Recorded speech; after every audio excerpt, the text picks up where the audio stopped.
یہ تو ہو ہی نہیں سکتا کہ آپ جو چاہیں وہ ہو جائے. لوگ وزیر اعظم بنتے ہیں جیل میں چلے جاتے ہیں. حقیقت ہے یہ.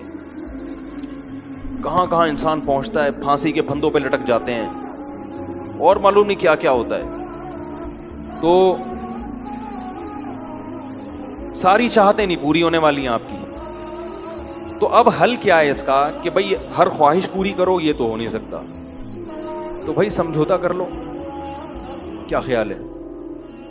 جب بھی کوئی مصیبت آئے پہلے تو کوشش کرو مصیبت نہ آئے. اپنی حماقتوں ایسی کام نہ کرو جس سے ٹینشن والا معاملہ پیدا ہو. میں نے بتایا تھا نا جمعے کے بیان میں, لڑکیوں سے دوستی لگانا, یہ چیزیں آپ کی ٹینشن میں اضافہ کریں گی, کمی نہیں کریں گی.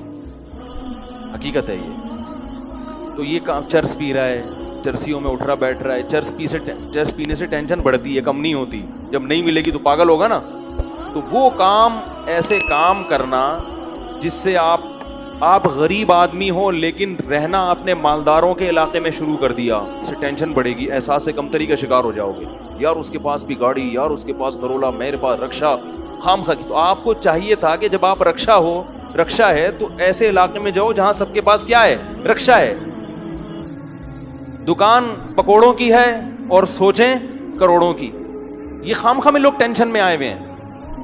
میں نے ڈیفنس کے لوگوں کو بھی ٹینشن میں دیکھا ہے. 1000 گز کا بنگلہ ہے, کروڑوں روپے کما رہے ہیں مگر ٹینشن میں. یہ میں ہوائی باتیں نہیں کر رہا. لوگ آتے ہیں کیوں ٹینشن میں کہ پڑوسی کے پاس اس سے بھی زیادہ ہے. تو یہ ٹینشنیں قدرت کی طرف سے نہیں ہیں, یہ آپ کی اپنی پالی ہوئی ہیں.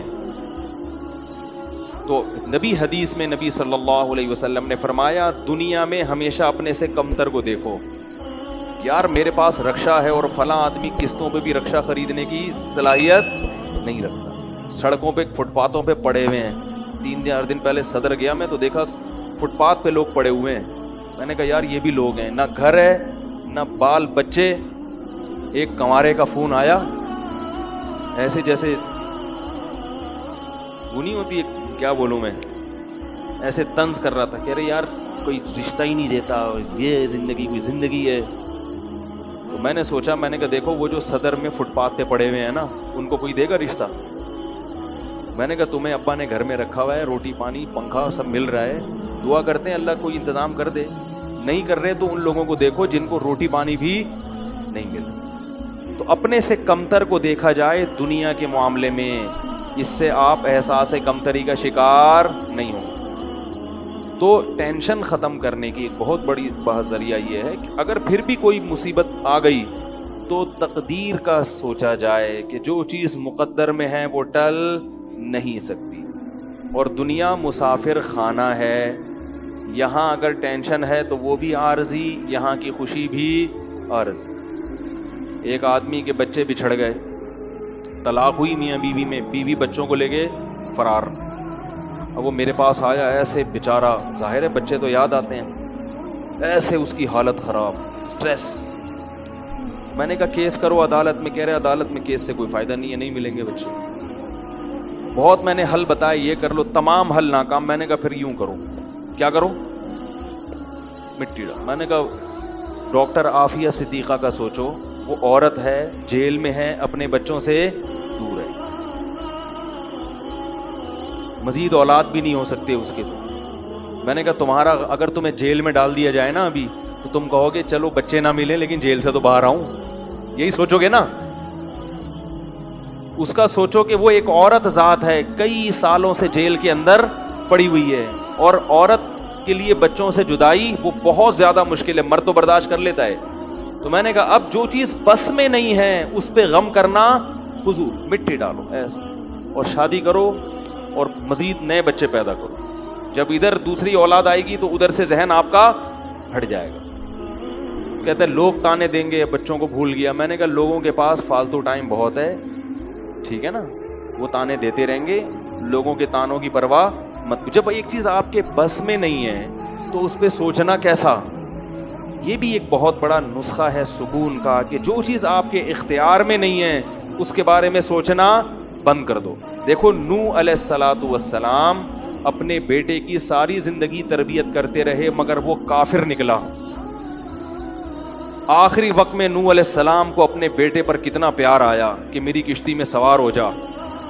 بیٹا کہتا ہے سآوی الی جبل یعصمنی من الماء, میں پہاڑ پہ چڑھ جاؤں گا جو مجھے پانی سے بچا لے گا. پیغمبر کو اپنی اولاد سے بہت محبت ہوتی ہے, بہت زیادہ, جیسے یعقوب علیہ السلام کو تھی نا اپنے بیٹے سے. کتنا درد ہوگا اس وقت نوح علیہ السلام کے دل میں, کیسے تڑپ رہے ہوں گے. لیکن بیٹا باز نہ آیا. وحال بینہم الموج فکان من المغرقین, ایک موج آئی اور اس کو غرق کر دیا. نوح علیہ السلام نے اللہ سے دعا مانگی, ان ابنی من اہلی, اے اللہ میرا بیٹا میرے اہل و عیال میں سے ہے, تو نے تو وعدہ کیا تھا تو میرے اہل و عیال کا خیال کرے گا. اللہ نے کیا فرمایا, انہ لیس من اہلک, یہ تیرے اہل میں سے نہیں ہے, اس کا عمل ٹھیک نہیں ہے.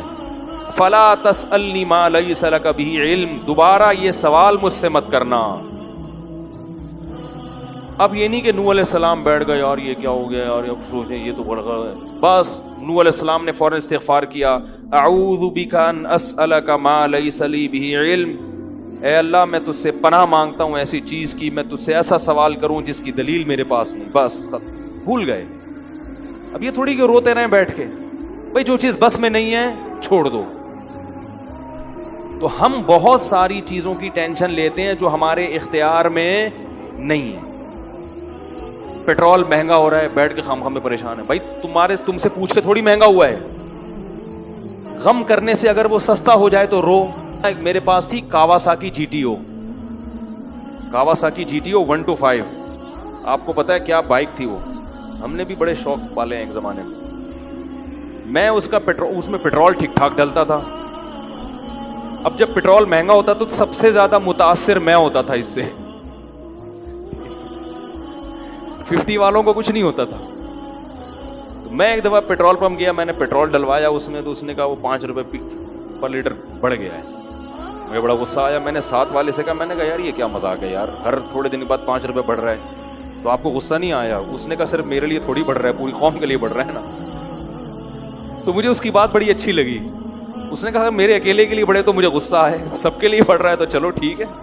اس دن کے بعد سے اب تک پیٹرول بڑھنے پر مجھے غصہ نہیں آیا.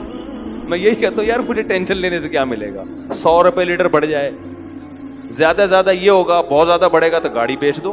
بھائی نہیں ہمارے کنٹرول سے باہر ہو گئی ہے, گاڑی بیچ دو, دوبارہ آ جاؤ, ٹیکسی پہ آ جاؤ, پھر بھی ہے تو پھر رکشے پہ آ جاؤ, پھر چنچی پہ آ جاؤ, پھر پیدل ہو جاؤ. جو چیز اختیار میں نہیں ہے اس کی ٹینشن لینا حماقت ہے.